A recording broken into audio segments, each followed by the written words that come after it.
All right, so diving in today to something that's been making headlines and really should be on everyone's radar, healthcare cybersecurity. Yeah, no kidding. I mean, this whole Change Healthcare ransomware situation, right? It's like a wake-up call. Definitely a wake-up call. We're going deep, folks. Congressional docs, we've got reports from industry giants, you name it. Advalmed, NAIC, HLC, the acronyms are flying. Alphabet soup, right? But it's important stuff. These are the medical device folks, the insurance regulators, those on the front lines of care delivery. Exactly. And we can't forget about the hospitals themselves, those paying taxes dedicated to, well, keeping us healthy. The Federation of American Hospitals, they've got a lot to say. AHIP, too, on the insurance side. And, of course, the feds themselves, HIPEA, those security rule updates, big deal. Big deal. We're talking patient data, folks, the security, the whole system. It's a lot to unpack, but we're here to make sense of it all for you. That's right. Let's start with this Change Healthcare attack. What made it so huge, so impactful? Well, the NAIC, those state insurance regulators, they're like, whoa, this could destabilize everything. And they weren't alone. Healthcare Leadership Council, MGMA, everyone was seriously concerned. And for good reason, right? I mean, think about the doctors, the physician practices. It wasn't just delayed payments. It was way worse, wasn't it? Way worse. The AMA did a survey, and it was scary. Practices couldn't get supplies, couldn't make payroll, staff spending all their time just trying to untangle the mess. Yeah. And the MGMA, they actually said some practices, especially the smaller ones, might have to shut down for good because of this. That's terrifying. A cyber attack leading to, no healthcare in the real world. I mean, that's wild. Yeah. But it wasn't like everything just froze, did it? There were some efforts to, help out. Oh, yeah, definitely. The administration stepped in, sped up those Medicare payments to give providers some breathing room. And the Blue Cross Blue Shield plans, they really stepped up too, helping their network get through it all. AHIP, the insurance rep folks, they were really proud of how quickly everyone mobilized. Okay, so that's the immediate fallout. But let's zoom out a bit. The way we do healthcare is changing, right? Telehealth, home care, all that. You got it. The NAIC pointed this out. It's a whole new world. And it's not just because of COVID. Healthcare is moving beyond the hospital walls. More devices, more networks, more places for things to go wrong. Exactly. We're talking home networks, sometimes not as secure, sensitive data flying across who knows what Wi-Fi, going through the cloud. Yeah. And the HSCC, the Health Sector Coordinating Council, they're seeing this massive data surge from wearables, IoT devices, all that stuff. Super valuable for health insights, but it's also, a lot to protect. And the bad guys, the hackers, they see it too, right? More targets, more opportunities. Absolutely. Data breaches in healthcare, they've doubled in the last 5 years, according to the Healthcare Leadership Council. And the feds, in those HIPAA updates, they're straight up saying hacking and ransomware are exploding in healthcare. And this isn't small potatoes, right? We're talking big financial hits. Huge. A study found the average healthcare data breach costs over $10 million. That's more than any other industry. But it's more than just money. Imagine your medical history stolen, out there forever. It's not like a credit card you can cancel. It's you, your life. That's a nightmare. And these attacks, they're not just about data anymore, are they? Nope. The HIPAA updates actually talk about attacks on the tech itself, like the software running those radiation machines, linear accelerators. Yeah. It's not just stealing data. It's potentially messing with the machines that keep people alive. It's like that time a few years back when some ethical hackers showed they could get into a bunch of devices at the Mayo Clinic, a real wake-up call. Okay, so bleak picture so far. What's the healthcare industry doing to fight back? A lot, actually. Amber Ames, the medical device people, they're pushing for stronger cybersecurity built into the devices from the start. And they're all about shared responsibility. Everyone's got to do their part. Hospitals, clinics, IT guys, everyone. They're also working with the HSCC, that big cybersecurity council.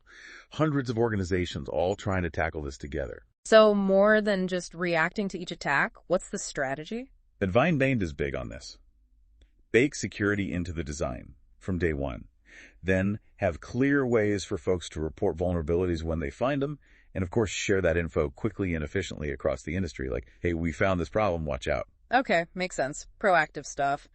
And the HSCC, they've got that long-term plan, right? Yep, the 5-year plan. They want a fully cyber-resilient healthcare system by 2029. And they're not just looking at today's threats. They're thinking about the future. More big data, more AI, more changes in how we deliver care. All that creates new risks. So not just playing catch-up, but trying to predict where things are going. Exactly. And their whole plan is built on shared responsibility and public-private partnerships. They get it. This is bigger than any one group. They've got specific goals, too. Making cybersecurity rules clearer and easier to follow, getting everyone on board with good risk management, and making sure even the smaller practices have the tools and know how to stay safe. Sounds like a solid plan. But this needs government support, too, right? This isn't something the industry can solve on its own. Totally agree. The HSCC actually has a whole list of suggestions for the government. First off, financial help, incentives, grants, especially for those who can't afford all the fancy security upgrades. Then, workforce training. We need more cybersecurity pros in healthcare, right? And of course, better information sharing between the government and the industry, like a heads up when they see something nasty coming down the pipe. What about cyber insurance? I think I saw something about that. Yeah. The HSCC suggested that CISA, the Cybersecurity and Infrastructure Security Agency, and HHS, Health and Human Services, should work with states to link cyber insurance benefits. Think lower premiums, better coverage to participation in those info-sharing groups like Health ISES. It's like a reward for being proactive. Oh, and they also said HHS should give vulnerable hospitals money to fix those super urgent security holes, like, here's some cash, patch that thing now. And the workforce thing, that's huge. You can't fight these hackers without the right people. Exactly. We need a national strategy. They even suggested looking at the Public Health Service Commission Corps as a model, maybe something similar for cybersecurity pros. And it can't just be about four-year degrees. We need certificates, associate degrees, more ways for people to get the skills. Remember HIPAA. Maybe we can learn from that. Adapt it for cybersecurity. Okay, so incentives, support, a trained workforce, solid start. But we have some laws and policies already, don't we? Oh, yeah. The Omnibus Appropriations Act from a couple of years back, it made medical device makers meet some basic cybersecurity standards before they can sell anything. And the White House's National Cybersecurity Strategy. Healthcare is right up there with the most critical stuff. And don't forget Senator Warner. He's been super vocal about this. Cybersecurity is patient safety, he said. Got that right. Okay, bringing us to the big one. Those proposed HIPAA Security Rule updates. What's the story there? Why the revamp? HHS, they're basically saying, look, things have changed. Healthcare is different now, the threats are different, and the old rules just aren't cutting it. We need clarity, we need better compliance, and we need stronger safeguards. So it's like updating the playbook for the modern game. Exactly. HHS is saying even back when HIPAA was first written, Congress knew the security rules would need updating. And they're citing the NCVHS, the National Committee on Vital and Health Statistics, who've been pushing for this too. They want the rules to be strong but flexible, to work for all kinds of healthcare organizations, but still give clear guidance. And they're stressing that even small or rural providers need to be on top of this. It's all about keeping the entire system safe and trustworthy. All right, let's get into the weeds a bit. They're changing some basic definitions, right? Right. They're cleaning up the language around access, what's allowed, what's not allowed when it comes to electronic PHI, protected health information. They're clarifying administrative safeguards, basically the policies and procedures around security. And importantly, they're finally defining multi-factor authentication, MFA. That's becoming a must-have these days. They're updating the definition of malicious software too, and even adding some new ones, electronic information system, technology asset, like making sure everyone's speaking the same language when it comes to security. Okay, and what about those big safeguard categories? Administrative, physical, and technical. Any changes there? Oh yeah, big time. Under administrative safeguards, there's a new rule. You got to keep a detailed list of all your tech, hardware, software, data, a technology asset inventory. No more guessing what you've got. They're also pushing for more written policies and procedures for everything.